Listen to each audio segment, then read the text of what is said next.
Coming up, is broadcast TV on its way out? Bitcoin's roller coaster ride, should you invest in it? The PC is dying, what should the industry do about it? And why Mark Zuckerberg is all hot under the collar on immigration reform. All that and more on this episode of Downloaded. Hey, welcome to Downloaded. This is the show where we gather the most opinionated voices in the tech field today and focus all that energy on the stories that have been impacting our tech world over the last few days. I am your host, Jim Latterback. Super psyched to have Ryan Lawler here, a writer from TechCrunch. Welcome, Ryan. Good to see you. And Parker Higgins, who is an activist at EFF. So it's great to have you here, Parker, as well. Thank you. I want to start off, just because, Ryan, I ran into you earlier in the week in Las Vegas. We were not gambling. We were at the National Association of Broadcasters, NAB. You covered the show. It was pretty boring, right? It was pretty boring. There wasn't really that much that happened there, except for day one. There was this Chase Carey, who's the COO of News Corp, in a keynote discussion with the NAB president, said basically, if Aereo, this satellite streaming company, wins, then one of the things they'll think about is taking Fox off the broadcast airwaves and making it a cable channel. Yeah, this is a really interesting story. Now, the way this works is Aereo goes out and puts tiny little, basically pin-sized antennas. They're only in New York City now. They're rolling out to, I don't know, 20 other cities. Pin-sized antennas, and they create a direct connection from any one of your internet connected devices to that antenna to bring up everything that's over the air. So Fox, CBS, NBC, PBS, all those guys, kind of circumventing the whole. Like, if you get Fox on your cable network, you pay cable, Fox gets $1 or $2 for the fact that you're subscribing to cable and you get Fox. This goes all around it. Yeah, I thought it was interesting you said, oh yeah, we might actually pull ourselves off and we'll become a cable network. But that would just screw them over, wouldn't it? Well, I mean, so there's a few things here. Number one, 85% of the country has cable, right? So, for them to pull their airwaves, like, they're really just not going to hit that 15%. They still have a huge amount of people that would be able to view it. Yeah, but look, broadcast still gets higher ratings than cable. They'll be cutting off a bunch of that. I mean, look at the NFL. The NFL's not going to like it. Well, the NFL won't like it. I think the bigger issue is that, like, their affiliates won't like it, right? Like, they partner with local TV stations who agree to carry their channels. A lot of them are actually owned and operated by News Corp. And they got to figure out what to do with all those affiliates, right? Do they just like... Plus, Parker, they control this airwave, this bandwidth, and it's like a public trust. I mean, aren't they sort of sticking it in the eye of the government, too? It does feel like not the government, it's the people. This is a public resource, and we said that, okay, Fox, you can use this, in the public interest. And it does feel like as soon as they're not making as much money as maybe they think they ought to, they just take their ball and go home. It doesn't really feel like the right move. Well, look, anybody who can get access to it can stick up an antenna on their house if they are within line of sight and get the HD signal as well. So they're basically just cutting off this entire group of people that have this public service. They just want to demonstrate that they think they have the veto power over new technologies around TV, and so they're saying this is something new. We don't like it, so we think we can stop it. I mean, it's a really drastic measure, but they're not the only ones who said it, and it's kind of like, I almost feel like they're bluffing. They're saber rattling. Come on, right? Yeah, they're saber rattling. Les Moonves kind of backed him up, so the same thing. From CBS, yeah. Right. But yeah, it's just like, if this doesn't go our way, we're just going to take our ball and go home. Do you think? So you both think there's a future for broadcast in this world? There's definitely a future for the airwaves. Yeah. I mean, these are they're public, and it's a scarce resource, and so I mean, if Fox isn't proving that they're the best use of it, then maybe there is a better use for those airwaves. And yeah, I think we should be on broadcast. Let's create a Revision 3 broadcast channel. We'll do that around the world. I think that'll be awesome. So anyway, that was the big NAB news. Not a lot else going on over there. A lot of interesting hardware and stuff like that, but nothing really that's probably worth us spending any more time on. So let's move on to our next story. Mark Zuckerberg seems like he's making news all the time. This week it was about immigration, the knowledge economy, the fact that he wants immigration reform because he says it's like he just can't get enough programmers. Is this true? That's what I've heard. I mean, they had the lottery for the visas, and they filled up in 3 days or something. Yeah. So the fastest it's filled up in years. Is this a problem for Silicon Valley? Not having enough skilled workers to build our fun stuff? It's definitely a problem for Silicon Valley. I mean, you hear about the hiring wars, you hear about the talent wars. Like, everybody's looking for talented engineers, and the idea is that, if we actually had more visas, immigration reform, or whatever, we'd be able to bring more skilled workers our way and actually have people to make the cool stuff that we all use every day, like Facebook. Right. Well, so some people have said that this is basically a way to steal jobs from Americans who should actually be getting these jobs. You buy that, Parker? I don't know. I mean, it's, I don't have the numbers, but it just seems like it's not really in Facebook's best interest to hire someone who's not the best qualified person for the job, or for any of these tech companies. It ended up costing them a lot more if they try to cut corners. Yeah, I thought modern technology was going to allow us to have people to be wherever they wanted to be and work together. Although I guess Marissa Mayer kind of disproved that, right? well, the bigger issue here, right, is that the American education system isn't creating enough skilled engineers to work here. So, I mean, the immigration thing is one way to fix that. Fixing education is another way to fix that. And I mean, frankly, I'd prefer that route. Yeah. So I think we should definitely fix education. I don't know. Roger, our producer, was thinking about this story and talking about it. He said, the replacement worker thing he thinks is really happening in Canada right now, where people are coming in and replacing Canadian workers.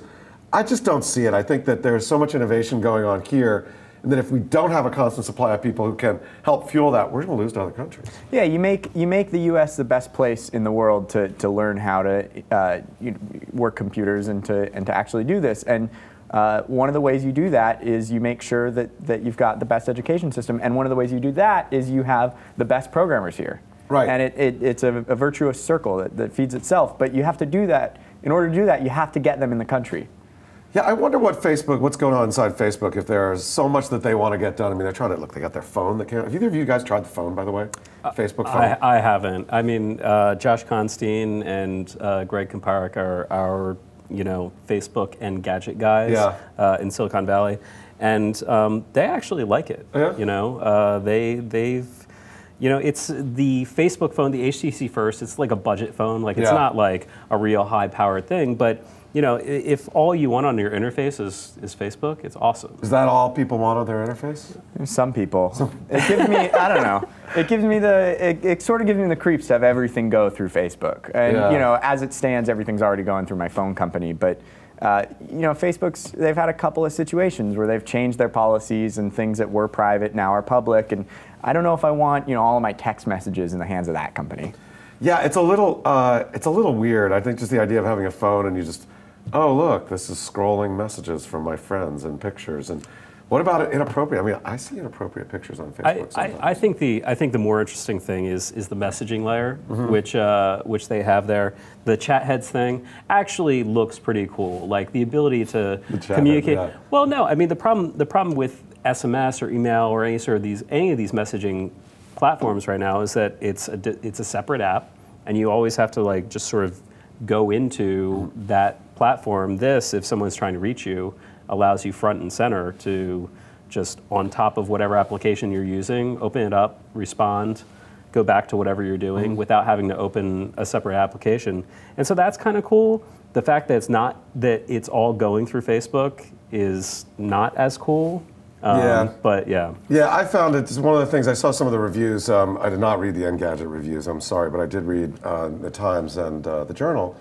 And the idea that it hides all of your other apps, really. So all those other great apps that are there, all of a sudden are sort of in the app ghetto. Yeah. And Facebook just becomes the big bully on your phone.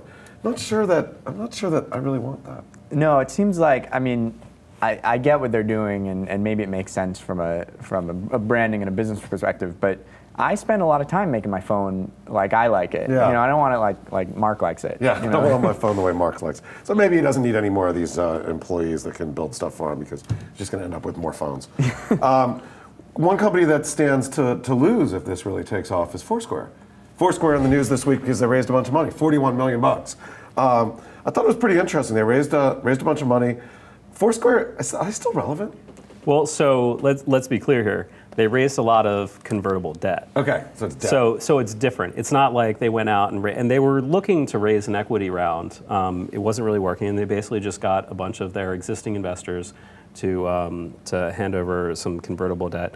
I think what's interesting about this really is just that like Foursquare had so much promise like 2-3 years ago, and now it's kind of like people get check-in fatigue. They're not really sure what the app is for anymore. And to be completely honest, I think the most interesting thing about Foursquare isn't the application, but it's all the data that they have behind the scenes. Foursquare is basically, whether people realize this or not, it's a location API that every other app uses.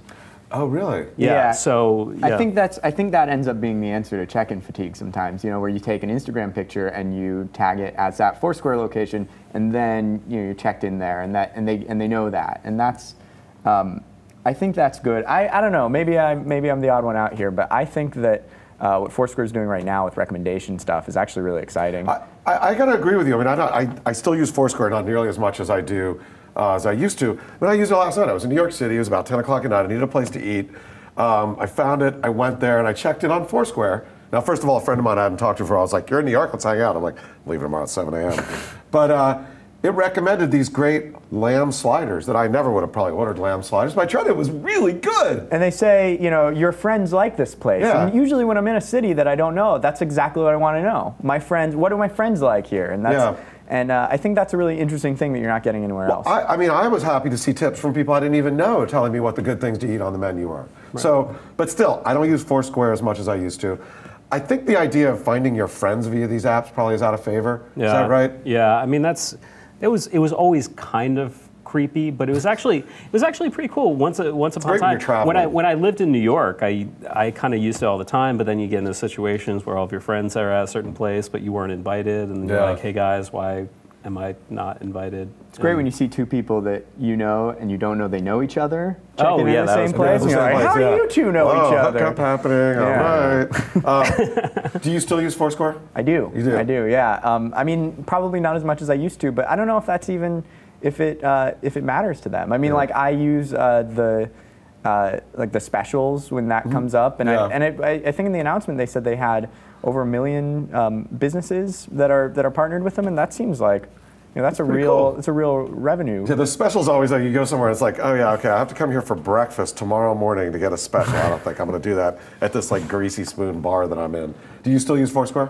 Not really, No. and I mean, I definitely don't check in. I think the interesting play for them really is to become that like local discovery place. Like just get rid of check-in. They've got so much data from so many other places that they don't even need the check-in data anymore, right? Because they've got Instagram, all your photos run through that, like they've got so many other people using the location API that like I think that check-ins are dead. Yeah. Well, one of the things that they also were a big leader in was sort of gamifying the whole world, right? Mm-hmm. So you go out, you do all these check-ins, you get 5 check-ins at a certain place, you get a badge. And those, I mean, I gotta say, I really liked getting those badges. You know, I get the, like, I'm on a boat badge, or the, you know, the social douchebag badge, which you would get if you checked into, like, the Yale Club. But is that whole gamification badgy thing, that kind of has gone away too, right? It seems like it to me. I thought it was interesting. One of the top on the Foursquare announcement, one of the top comments was someone saying, "Hey, do whatever you have to do, but don't get rid of the gamification. I need my points." And that's really, I guess there are still people who crave their points and their badges. And I still get a badge, and it still is kind of like, oh, cool, I got a badge. I haven't gotten one for a while. I think that's a problem too, is that there just aren't enough of them to keep you going. Well, yeah, and in San Francisco, I mean, good luck being the mayor of anywhere. Right, you got these people who are really into it still. So there's still people really into it. They're like, oh my God, I want to be mayor of a zillion places. Yeah, it's I don't get it, but I guess it's happening. I'm still mayor of places in New York that no one ever went to. I moved here 2.5 years ago, and I'm still mayor of like the Kennedy Fried Chicken in Harlem or whatever. All right, you guys, somebody better go out there and get rid of that mayorship. We got to get Ryan off of Kennedy Fried Chicken in Harlem. So what do you think about the whole gamification thing, though? Do you think that was a passing fad, or is there still some sort of heft to it? In the grand scheme, I mean, I think people are kind of over it. I mean, you can, just like check-in fatigue, you get gamification fatigue. Yeah. Like there are only so many badges that are that interesting, you know? Yeah, I don't know. I still think something about a badge. Just maybe it's just me. I mean, I've been playing SimCity when I don't have anything else to do, and I love getting these SimCity awards. Like, you picked up 250 cans of garbage in 24 hours. You get a badge. I like that too. They like go straight to your lizard brain somewhere. Something. Yeah. I love badges. It's like little squirts of dopamine when I get a badge. It's like, yay, I'm relevant. I mean something. Let's move on to a story about something that's not, or maybe it is relevant. I don't know. Let's talk about Bitcoin for a minute. So Bitcoin's up, Bitcoin's down, Bitcoin crashes, Bitcoin this, Bitcoin that. I don't even know what Bitcoin is. We're going to let each of you take a stab at trying to find Bitcoin. We'll see if we can get anywhere with it. Ryan, what is Bitcoin? You really shouldn't start with me. Go ahead. You're here. I'm gonna steal your phrase. Bitcoin is a currency that is not backed by any sovereign nation or any sort of anything, really. I mean, it's basically just something. It feels like it was made. I mean, it was made up. Definitely, but it feels like Bitcoin isn't really, like, you can't use it for anything. Yeah. Right? Go ahead. So, I mean, all currency today is made up. Yeah. The dollar has value because we all agree it has value. And there's one other component, and that's that we trust a government at least enough to also say it has value. And the thing about Bitcoin is they just replace that level of trust in a government with math. And with cryptography, and I think that that's really hard for a lot of people because it's hard math. Because because how does cryptography work, and how does there's a cap in the number of bitcoins there can ever be. It's 21 million, I think, and that's weird. Like we don't have any other currency where how many dollars are there ever going to be? It's the mint just makes more. Right. Well, and that causes inflation and other things, and it's just it's such a weird concept. I think it does throw into stark relief the fact that. There's no gold standard behind this anymore, right? As you said, this is just information as well. I happen to have a physical version of it, and it's for all debts public, and this note is legal tender for all debts public and private. So it's backed by the government. But in the end, what's the government going to do? And that's why this Bitcoin thing I think is so hard to get my head around, at least, is because it makes me just question all currency. Yeah, I think that's, I mean, as it fluctuates up and down, people are going like, well, of course it's fluctuating, it's fake, but it's like, well, I mean, all currency fluctuates a little bit. It doesn't get that volatile, but it's all based on this weird collective a series of digital marks somewhere in a bank account that means something. So Bitcoin was up, now it's crashing down again. Do you guys think that Bitcoin has a chance to be a currency of relevance at some point in the future? Parker, I'll start with you. Well, I think the hard part is that, for one thing, not many people take it. And for another thing, it kind of acts more like a commodity than a currency, and people want to hoard it as it's going up, and which means they don't spend it, and that you want people to spend your currency. I think one place where it might work is, and this is an opportunity for people to come in, is as the transaction layer. So maybe you hold dollars and the other person holds euros, but you don't have to go through a bank. You just convert it to bitcoins at the moment that you're doing the transaction, transfer the bitcoins, and they do that on their end. And then you don't have to care about what currency they're using, or whether, in the case of organizations like WikiLeaks, whether someone is trying to block that transaction. Right, exactly, because WikiLeaks couldn't get funded for a long time.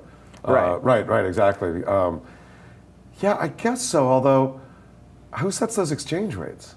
So they're floating, and they're set by the market values, and that, and as especially when you think about not holding it, when it's just this is what I'm going to do right now, it doesn't matter what rate Bitcoin's at. It's you might as well be buying anything that acts like a commodity. As long as there's an instantaneous connection, it's not going to go up or down too much. Yeah, you can buy orange juice or pig hooves or whatever. Yeah. Ryan, what do you think? Is there a future for this Bitcoin thing? I mean, as he said, the first thing is like actually people accepting it, right?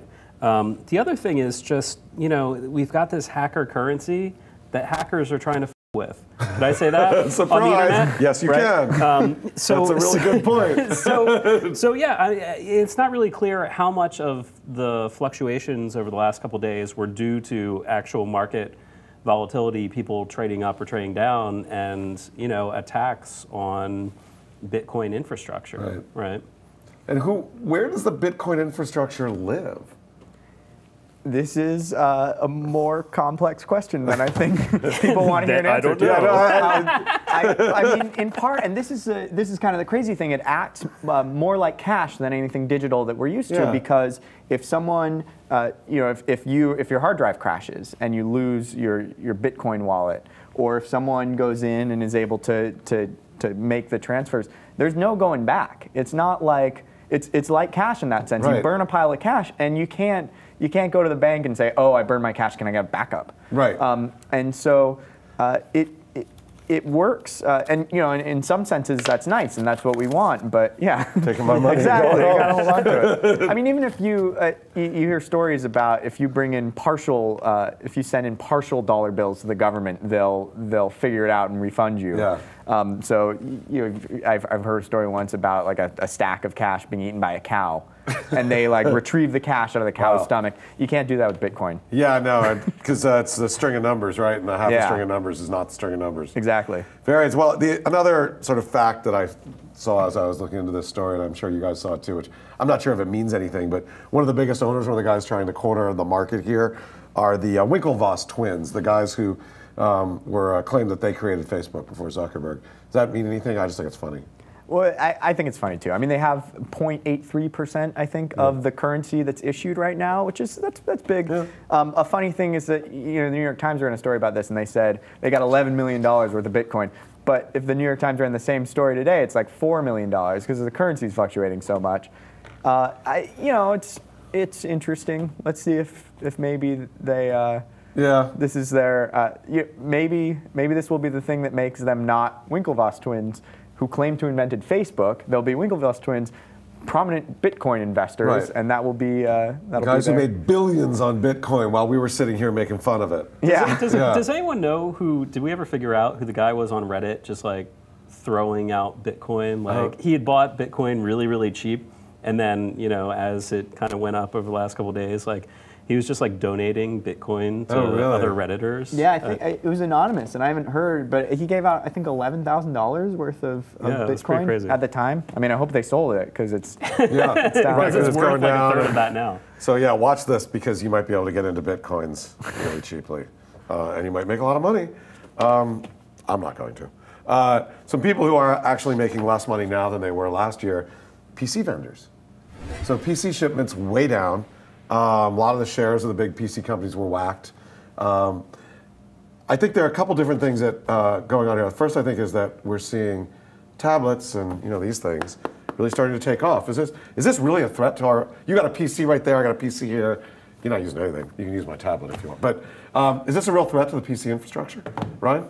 I think so. I mean, they're all personal computing devices. Maybe that doesn't have the same.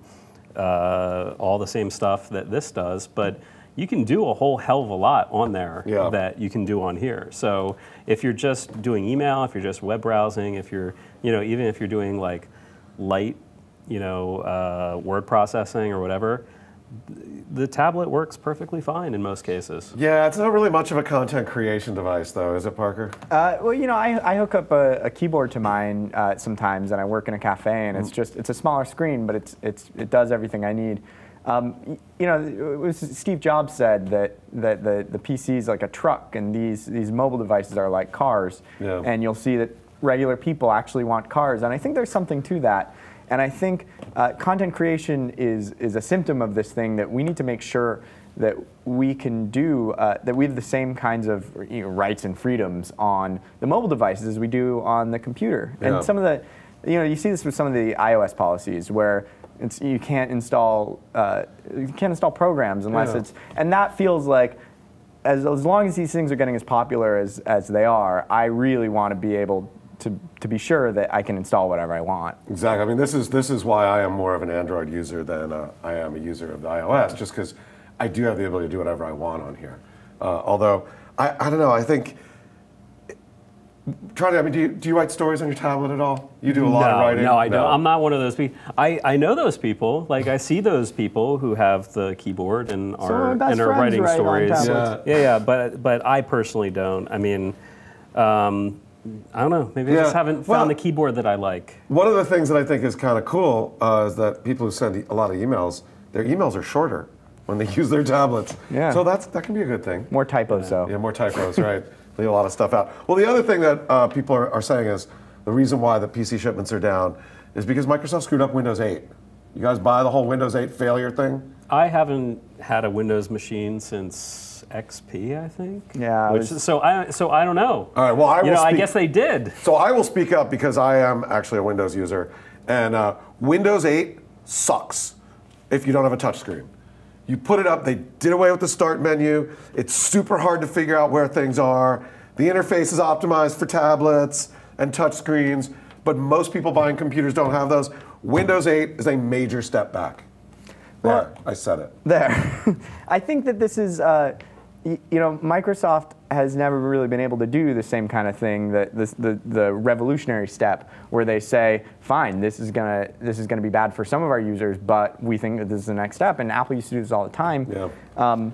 And I think that as a result, you've got this thing that it's supposed to work on computers, but it doesn't really, and it's supposed to work on tablets, but no one has I mean, more and more people have Windows tablets, but yeah, I think it's just, it might not be all there. I think the big, structural issue that they had was they tried to put the tablet interface on the PC where it doesn't belong. Right. Right. And there's all these weird, like, hybrid Windows tablet computer things, which don't really make. They have touch screens, but they also have keyboards connected, and. Well, yeah, they kind of took the Lord of the Rings approach, right? Like one OS to rule them all. They're putting it across everything, and it doesn't work. Yeah. But let's talk a little bit about Windows tablets, because this is another big thing that happened this week. Microsoft found out plans are going to launch a 7-inch version of Windows Tablet. So. Right. Parker, you just said more and more people are using these things. Are they really? More people using Windows tablets? It's not a Windows tablet. That's what I've heard. I mean, I still haven't used one, and so maybe. But I've heard it looks slick, but it's. Ryan's laughing. Go ahead, Ryan. I kind of feel like seeing a Windows tablet is like seeing a unicorn. It's like you're like, oh, maybe not a unicorn, like a zebra or something. It's like rare, but it happens. Well, so I was so Windows Phone side. One of the conferences I was at this week, Social Media Marketing World. One of the people I was on a panel, I said, "Is anybody using a Windows Phone?" Like 150 people in the audience, nobody put their hand up. So there were no unicorns at my panel. Yeah. Well, I mean, so I filed this news when Microsoft plans a 7-inch tablet. Like Microsoft's company plans to make version of a product that no one wants. Yeah. Well, I think the problem with the Windows tablet so far is it's too expensive. Yeah. Right. This thing's $250, $300. You can get a great looking 10-inch tablet for $400. How much do they want for it's the? Like 600. Yeah, it's like, and if you want to spend more, then why are you not getting an iPad? I think is the or a notebook computer if what you really want is something with a keyboard that does that. Running Windows 7, not Windows 8. So that was Microsoft news. The other news in the sort of tablet phone space was Samsung coming out with a 6.3-inch phone, and I just love this term. I hate it actually. Phablet. I won't say it. It won't escape my mouth. No, I'm not going to do it. You can't make me. I'll say Phablet. Oh. I know. It gives me the creeps too. All right, 6.3 inches for a phone. That's exactly the size I was looking for. Is that I too was big? waiting for my 6.3 inch. I haven't bought a phone yet, actually. I was waiting for a 6.3 inch phone. Enormous 6.3 inch Galaxy Mega. They're calling it the actual Mega. Yeah, I can't see how big it is there because there's no context, but it's big.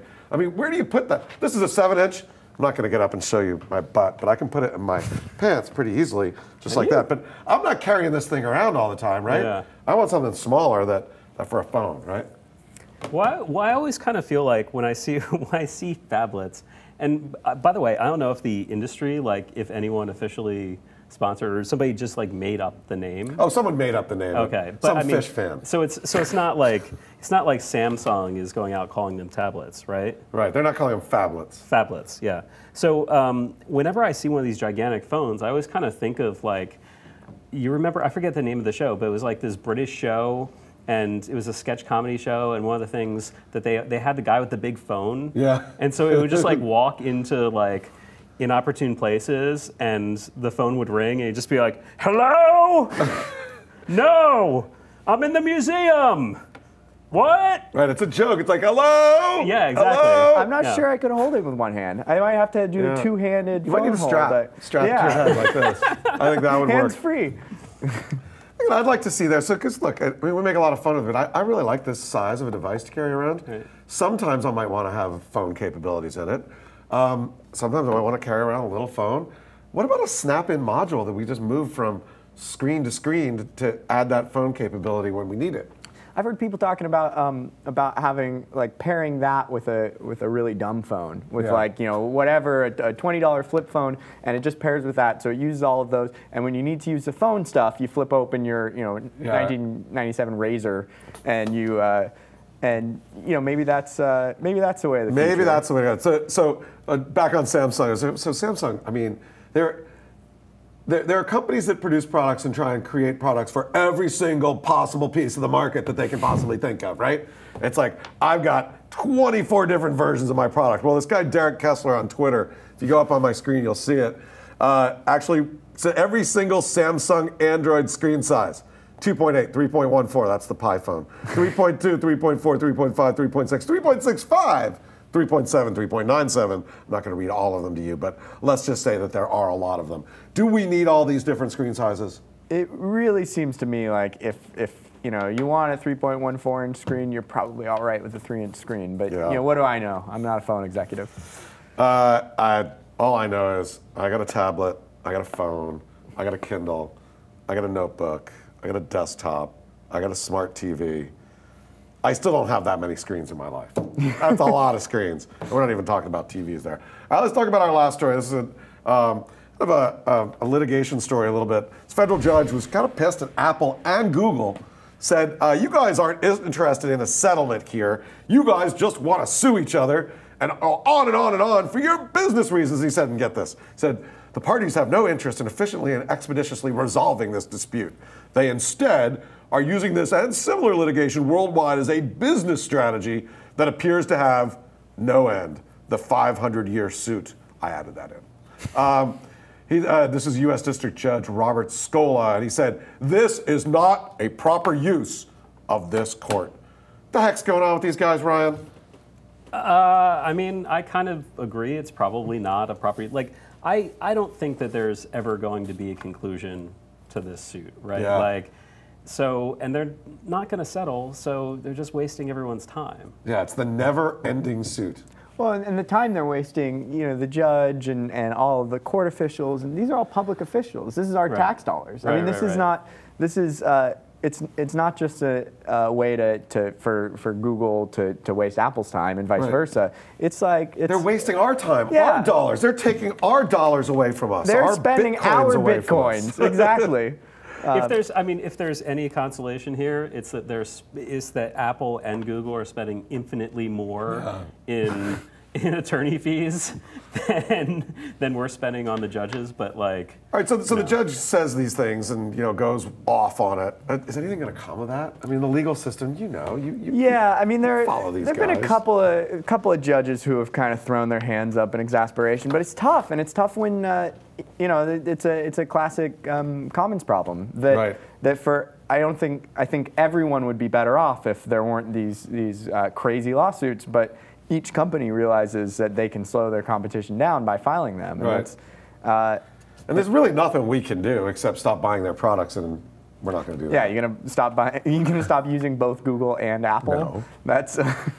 I could stop using one of them. Yeah, you can search on Bing on your unicorn tablet. on my unicorn phone. Right, yeah, exactly. So move back to Outlook. Would you say back to Outlook? Yeah. How do you know I haven't left Outlook? Oh, sorry. Thanks a lot. That's about it for this edition of Downloaded. Thanks a lot, Ryan Lawler, for joining me. Thanks a lot, Parker Higgins, for joining me. If you want to know more about these stories, you want to comment on them, or you want to just show us a picture of your unicorn phone, you can do that in the comments section down below. We'll check it out, and who knows, maybe we'll actually have a unicorn phone here next time. But until then, you've been watching Downloaded.